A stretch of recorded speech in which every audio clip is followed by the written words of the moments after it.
Assalamu alaikum wa rahmatullah. J'espère que vous allez bien. Aujourd'hui, Inch'Allah, je vais aborder avec vous les étapes de la progression. Peu importe le domaine dans lequel tu souhaites donc voir une amélioration nette avec des résultats concrets. Donc, il va falloir que tu connaisses par cœur. Il faut que tu assimiles, d'accord, donc ces étapes-là, et il faut qu'elles soient, donc que tu les connaisses, qu'elles soient claires, que tu les aies bien assimilées, et il faut qu'elles soient dans l'ordre. C'est-à-dire, tu ne peux pas, on va dire, aller à une étape sans avoir consolidé, assimilé, bien compris et effectué au préalable l'étape d'avant. Donc, c'est de celle et de cette unique manière que tu peux avoir donc des résultats concrets à 100%, quel que soit le domaine que tu souhaites développer dans ta vie. Si tu ne fais pas attention à ces étapes-là, eh bien, on va dire l'opération du développement ou de la progression ne sera pas complète et elle sera illusoire. C'est-à-dire, tu vas croire que tu réussis, que tu avances, mais malheureusement, ce n'est pas le cas. Je bois un thé. Alors, première étape essentielle, c'est ce qu'on appelle ar-raghba, c'est-à-dire une vraie envie, une vraie motivation, une vraie volonté. Quand je veux un objectif, je vais aller vers cet objectif, d'accord? Donc, aller vers et non pas éviter ou s'éloigner d'eux, d'accord? Je ne veux pas, avec mon objectif, mettre fin à une douleur ou à un sentiment désagréable ou à un sentiment d'être perdu. Donc, c'est ce qu'on appelle l'objectif loin d'eux. Non, nous, on ne veut pas celui-là, on veut l'objectif vers, ok? Si tu veux sortir d'une relation ou t'éloigner d'une relation, ce n'est pas la bonne manière. Ou si tu veux te marier juste pour sortir de la solitude, non, c'est pas ça, c'est loin d'eux. Et nous, notre objectif, c'est vers. Je veux améliorer cette relation, ou je veux donc une relation qui soit saine avec telle qualité, etc. Donc, faites vraiment attention à ça parce que 80% des personnes dans notre monde, eh bien, ils vont mettre en place donc des actions effectives que s'ils ont été obligés. Ils vont, on va dire, être obligé d'améliorer les choses ou de se progresser que s'il y a une contrainte derrière tout ça. Et la sagesse dit qu'il faut que tu te développes, que tu progresses avant que la vie, malheureusement, t'oblige à le faire. Ça, c'est l'étape numéro 1. On a dit une vraie volonté, une volonté réelle. Deuxième étape, c'est ce qu'on appelle l'idrak en arabe ou l'assimilation.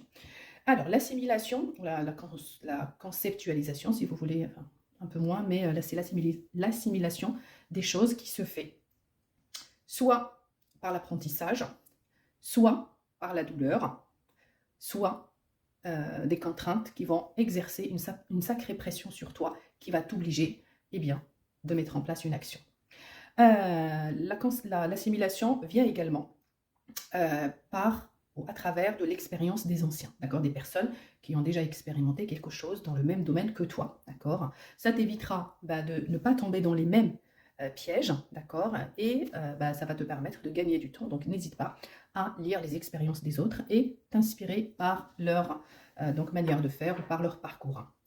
Une autre manière aussi de bien développer l'assimilation des choses dans le domaine que tu souhaites, c'est que tu suis un exemple, un modèle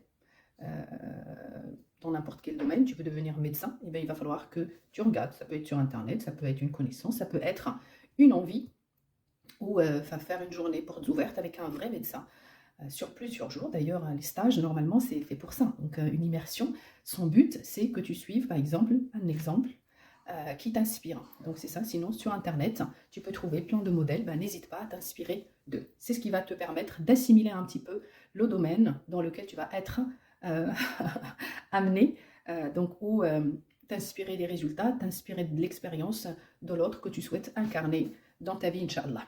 Troisième étape, c'est ce qu'on appelle at-ta'ammul wa at-tafakkur, la méditation et la réflexion. Alors, première des choses que je t'invite à faire, c'est d'abord, je veux que tu médites, c'est-à-dire que tu prends le temps de bien revoir le film de ta vie, d'accord? Donc, réfléchis dans ta situation sans filtre, sans te justifier et sans culpabilité, c'est-à-dire sans que tu portes aucun jugement, qu'il soit négatif ou pas. Il faut que tu essaies d'être le plus possible neutre pour réfléchir ta situation.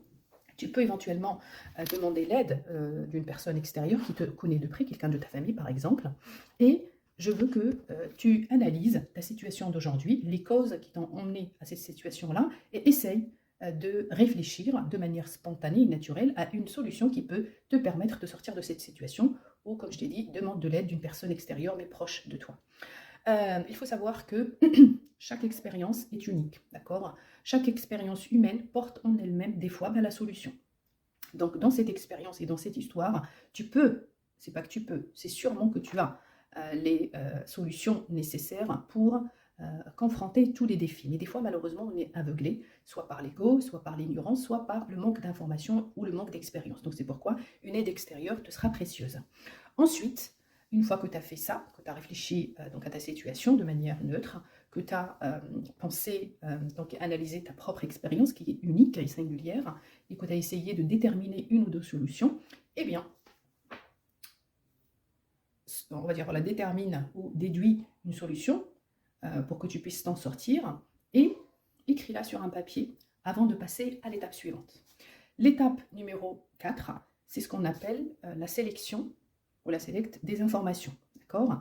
Donc, je t'invite d'abord, quel que soit le domaine. Par exemple, je sais pas, tu veux apprendre l'IA, je sais pas, tu veux devenir coach, tu veux devenir développeur informatique, tu veux apprendre à créer des sites web, je sais pas, tu veux devenir architecte, et bien la première des choses, c'est que tu commences à faire un dossier pour collecter les informations nécessaires pour que tu puisses réussir dans ton domaine. Tu peux regarder sur Internet, il y a des vidéos gratuites qui peuvent te permettre d'aller à ton objectif ou aller te renseigner sur les différents parcours qui existent si tu veux devenir développeur ou si tu veux devenir architecte ou si tu veux devenir coach, etc.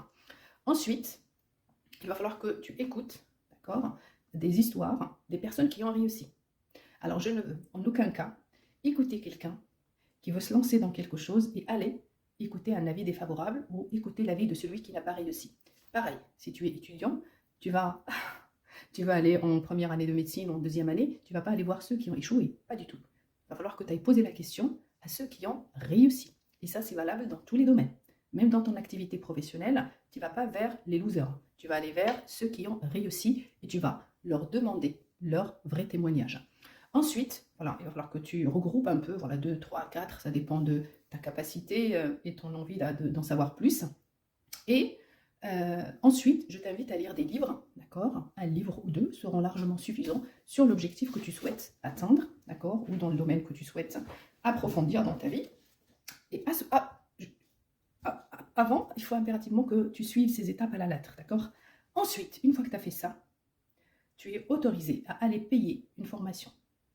Que ça soit une formation au niveau du gouvernement, c'est-à-dire des formations reconnues par l'État, si c'est un enseignement académique ou pas, ou une formation si c'est dans le domaine du coaching, si c'est dans le domaine de l'IA, si c'est dans le domaine du développement informatique, dans le développement des sites web, la nutrition, etc., etc. Donc, ne fais pas ça avant. N'y va pas payer une formation si tu n'as pas suivi les étapes que je viens de t'indiquer. Et je veux que tu acceptes les erreurs. Il va falloir que tu pars avec l'état d'esprit que tu vas échouer et que les autres, ils peuvent échouer aussi. Ensuite, une fois que tu as effectué et suivi toutes ces étapes-là, eh bien, je veux que tu reviennes à la troisième étape et, comme on l'a dit, c'est at-ta'ammul wa at-tafakkur. Médite et réfléchis sur ce que tu as sélectionné comme information, ce qui est adapté à ta situation ou pas, les éléments de ressemblance avec ta propre histoire et ce qui est compatible avec ta situation ou pas. D'accord? Ensuite, fais donc cette opération au moins 1, 2 à 3 fois. Ok?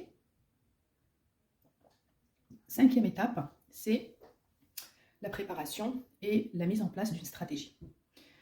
Il faut que tu mettes en place une stratégie qui est mesurable et qui est adaptée à ta situation avec ta propre grille d'évaluation et tes propres moyens de mesure. D'accord? Ce qui est adapté pour moi dans le même domaine ne l'est pas forcément pour toi. D'accord? Donc, mets en place une stratégie réelle aussi, d'accord? Et mesurable.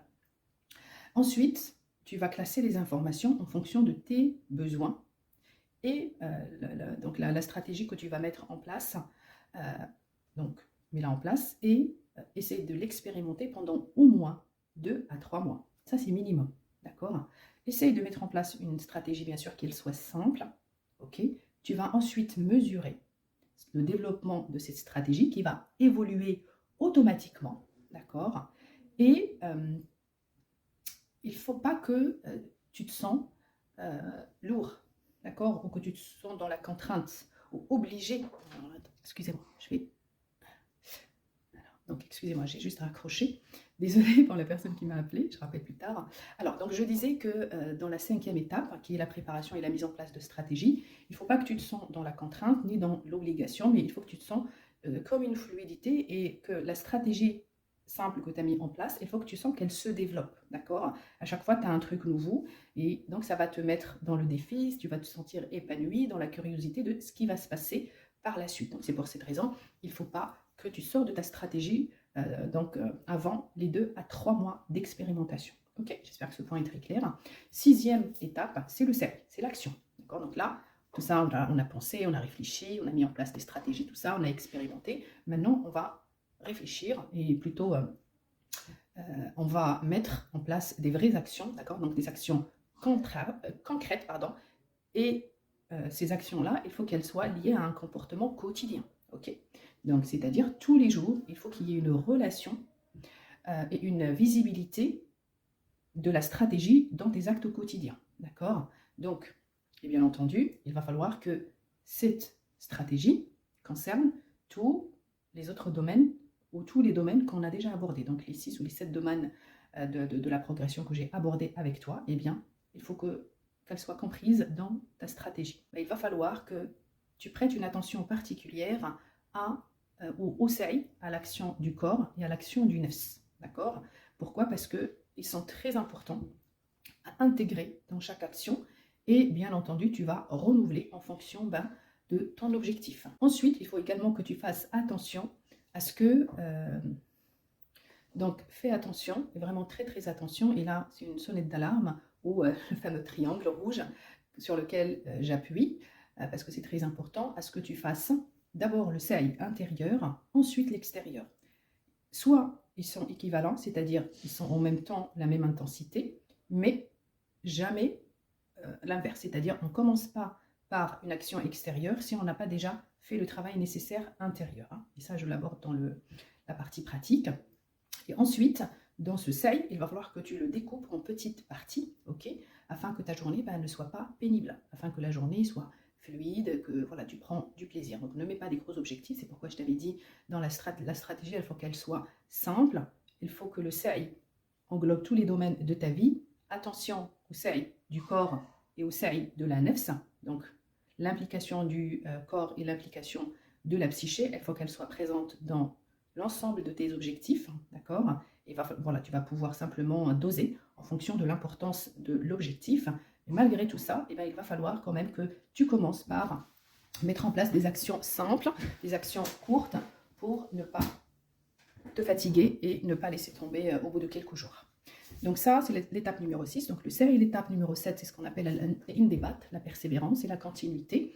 Donc il faut que tu continues donc la stratégie que tu as mis en place, quelles que soient les circonstances et quelles que soient les émotions. Vraiment, il faut que tu mets une intention et il faut qu'elle soit claire. Au pire, tu mettras un post-it ou un papier ou sur ton téléphone. Peu importe la journée, peu importe ce qui va se passer. Si tu retardes de quelques minutes, mais ne repousse jamais et quoi qu'il arrive au lendemain. D'accord? Parce qu'une fois que c'est fait, une fois, donc c'est facile de refaire la même chose jusqu'à ce que tu laisses tomber définitivement. Donc, peu importe les émotions par lesquelles tu passes, c'est pas grave. Dis-toi que c'est un jeu et que c'est toi qui prends le contrôle et que tu vas, quoi qu'il arrive, donc mettre en place ta stratégie. Donc, quand, par exemple, vraiment c'est un imprévu que tu ne peux pas reporter, que voilà, c'est une question de vie ou de mort, eh bien, à ce moment-là, tu l'écris. D'accord? Donc, écris que tu reportes jusqu'à demain parce qu'il y a eu ça et que le lendemain, tu vas mettre en place ça, ça, ça et ça. C'est très important d'écrire. C'est pas rien, hein. Croyez-moi, expérimentez ça et vous verrez la différence dans votre vie. Tu ne peux mesurer le développement, c'est-à-dire vous pouvez avoir un développement palpable, concret, mesurable, parce que ce qui n'est pas mesurable n'existe pas, c'est illusoire, que si tu y es persévérant, s'il y a une vraie ou une réelle continuité, d'accord? Sinon, il n'y a pas de réel développement ou de réelle persévérance. Je souhaite de tout mon cœur que tu fasses partie des 8% dans le monde, des personnalités qui mettent en place une stratégie, qu'ils la suivent, quoi qu'il en coûte, comme on dit, et que tu ne fasses pas partie de ces 92% qui mettent en place une stratégie. Et première émotion négative qu'ils ressentent, ou première perturbation, ils laissent tomber tout derrière eux, ils recommencent sur un objectif, et chaque année qui vient, ils sont sur de nouvelles résolutions. Ils n'ont jamais réalisé aucun de leurs objectifs, hein, des tableaux de visualisation, des trucs comme ça, mais il n'y a rien qui a été coché. Je suis passée par là avant toi, donc aujourd'hui, si j'ai réussi plein d'objectifs, si j'ai réalisé plein de rêves, c'est parce que j'ai suivi ces méthodes-là. Donc je t'invite à faire de même, et crois-moi, dans très peu de temps, tu seras parmi ces personnalités particulières, distinguées, qui vont réussir tout ce qu'ils entreprendront. Inch'Allah. Wassalamu alaikum wa rahmatullah.